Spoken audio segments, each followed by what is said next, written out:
La fraude aux prestations familiales a augmenté de 16% l'an dernier. Il s'agit de fraude au RSA ou aux aides au logement. Axel de Tarlet, il faut relativiser ces chiffres par rapport à l'ensemble des prestations versées. Finalement, 16%, c'est pas tant que ça. Voilà, alors d'abord, les chiffres, 21 000 cas de fraude détectés l'an dernier, plus 16%. Les aides les plus détournées sont, vous l'avez dit, notamment le RSA, suivi par les aides au logement. Mais là où vous avez raison, c'est qu'il faut relativiser ces chiffres.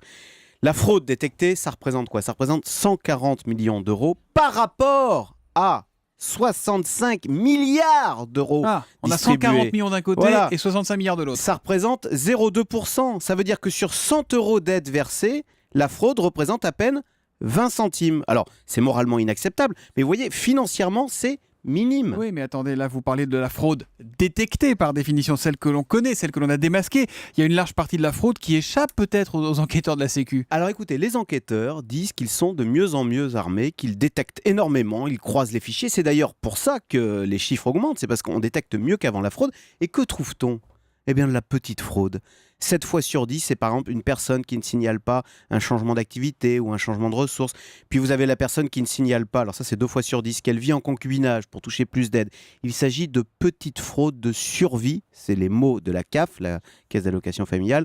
Fraude qui est quand même sanctionnée, Il y a eu l'an dernier 10 000 sanctions prononcées pour un montant moyen de 600 euros. Mais si vous voulez, la fraude à grande échelle, avec des réseaux mafieux qui produiraient de faux papiers, cette fraude-là, c'est du fantasme. Heureusement, en tous les cas, elle est très, très, très rare. Mais attendez, ça veut dire que renforcer les contrôles, ce qu'on entend souvent dire, ça suffira pas à résorber le trou de la Sécu ? Exactement, voilà. Alors, vous l'avez dit. Alors, la bonne nouvelle, c'est que notre sécurité sociale n'est pas l'objet d'un pillage en règle, mais effectivement, cela veut dire que si on veut réduire les déficits de notre sécurité sociale, eh bien, c'est bien sur le fonctionnement de la Sécu qu'il faut agir. Les prestations, les cotisations. On ne peut pas se défausser sur les fraudeurs qui seraient responsables de tous nos malheurs et du déficit de la sécurité sociale. C'est faux. C'est à nous de prendre en main notre sécurité sociale. Et voilà qui va à l'encontre d'une idée très largement reçue et répandue. Il n'y a donc pas de trésor caché par les fraudeurs de la Sécu. 0,2% de fraude et c'est les mêmes pour l'assurance chômage. 0,2% de fraude. Le Zoom Echo, Axel de Tarlet qui remet les pendules à l'heure. C'est tous les matins à 7h10 sur Europe